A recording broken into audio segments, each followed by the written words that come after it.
In the previous part, I presented actual Hubble telescope photos of planet Nibiru. I also provided ancient graven images created approximately 3,000 to 3,500 years ago by our distant ancestors, the Babylonians, which show the people of that time going about their daily lives, with planet Nibiru clearly visible in the sky, depicted as the symbol of the cross or crucifix. It is also relevant to point out that the late great planet Nibiru expert Zecharia Sitchin was also of the belief that the cross or crucifix is the symbol of planet Nibiru. The clay tablet shown here is called the Mul-Apin. It was written over 3,000 years ago by the Babylonian Empire. It contains information regarding astronomy and astrology. The Mul-Apin makes two important points clear. The colour of planet Nibiru is red. Planet Nibiru does exist. Mul-Apin, lines 29 to 32. The red star, which stands in the south after the gods of the night, the stars, have been finished dividing the sky in half.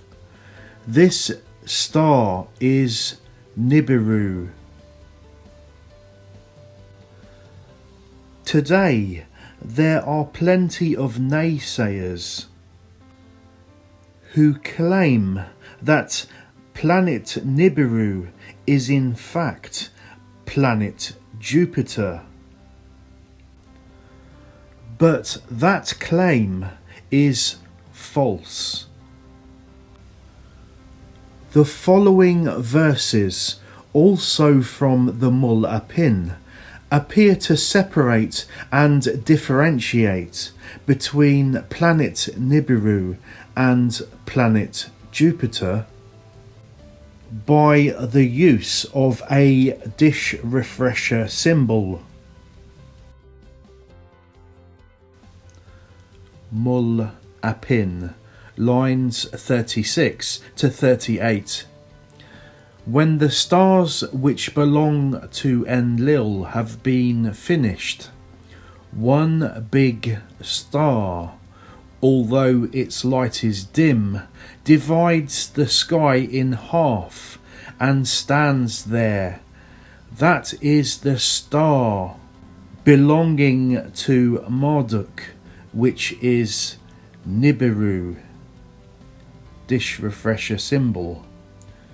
Jupiter, it keeps changing its position and crosses the sky. Over the next 3 pages, I have provided documentation which goes into detail explaining the use of the Akkadian dish refresher symbol. I have also provided the original cuneiform texted Mul-Apin for you to examine.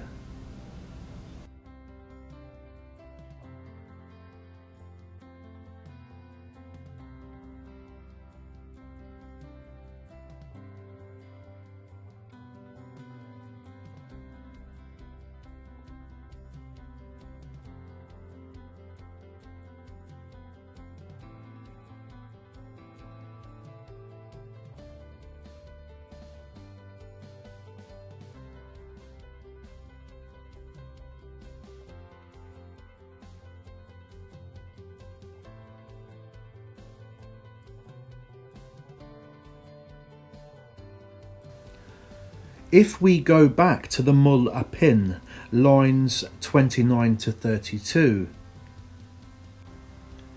it confirms that planet Nibiru is red in colour. Mul-Apin, lines 29 to 32. The red star, which stands in the south after the gods of the night, the stars, have been finished, dividing the sky in half. This star is Nibiru. So if we again examine this telescope image of planet Jupiter, we can see that it is not red in colour. Therefore, Jupiter cannot be the red star planet Nibiru. Jupiter and Nibiru, the red star, are two entirely separate planets. Okay, I am now going to show you planet Nibiru displayed in ancient artwork created by various civilizations from the past. In this ancient Egyptian image, we can see that planet Nibiru is depicted as a winged disc, and it is clearly red in colour, just like it is in the description of Nibiru in the Babylonian Mul-Apin.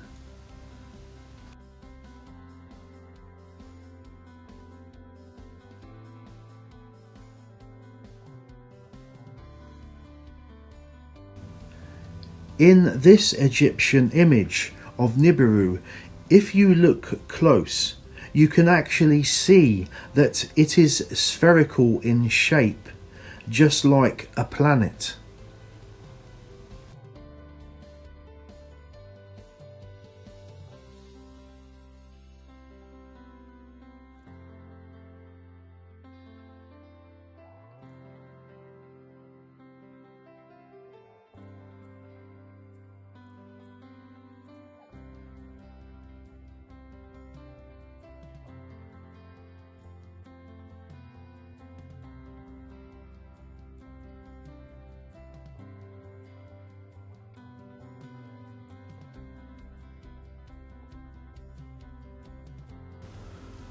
The following ancient Egyptian artwork containing images of planet Nibiru clearly show that it is red in colour.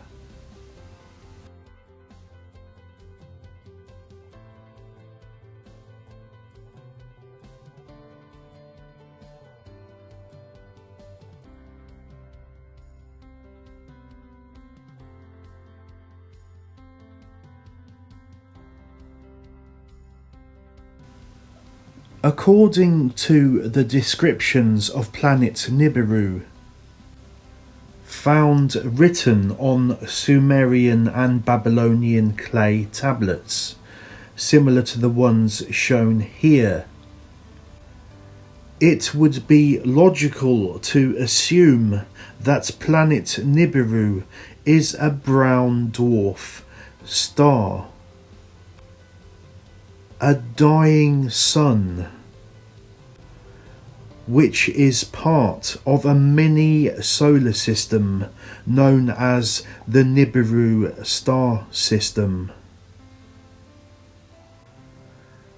Basically, it's a mini solar system travelling through our solar system. According to evidence collected from multiple ancient civilizations, including Bible texts, many hundreds of thousands of years ago, the Earth was visited by intelligent beings who descended from heaven.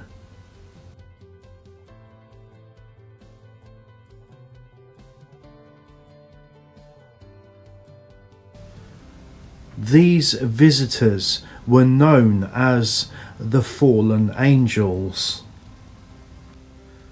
They were also known as the Annunaki. According to the Bible Old Testament, the fallen angels had sexual relations with human women, who gave birth to hybrid fallen angel human children, called the Nephilim giants.